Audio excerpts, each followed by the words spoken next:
సంవత్సరానికి ఒక్కసారి మాత్రమే అనుమతి. క్షణాల్లో ఆన్లైన్లో టికెట్లు ఖాళీ. సముద్ర మట్టానికి 6168 అడుగులు. ఇంతకు ఆ ప్రదేశం ఏదో తెలుసా? కేరళలోని అగస్త్యకూడం. హిందూ పురాణాల ప్రకారం సప్త ఋషుల్లో ఒకరైనటువంటి అగస్త్య మహాముని తపస్సు చేసినటువంటి మహిమాన్విత ప్రాంతం. అగస్త్యకూడాన్ని చేరుకోవడం సాహసమనే చెప్పాలి. ఎందుకంటే దాదాపు 22 కిలోమీటర్లు దట్టమైన అడవిలో ప్రయాణించవలసి ఉంటుంది. అగస్త్యకూడాన్ని చేరుకునే క్రమంలో చివరి 6 కిలోమీటర్లు చాలా క్లిష్టతరంగా ఉంటుంది. కానీ అగస్త్యకూడాన్ని చేరుకున్న తర్వాత మనం పడిన కష్టమంతా గాలిలో తేలిపోతుంది.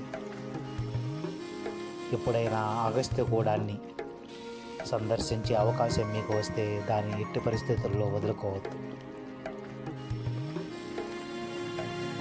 చూశారా ఈ అగస్త్యకూడం యొక్క సుందర రూపం?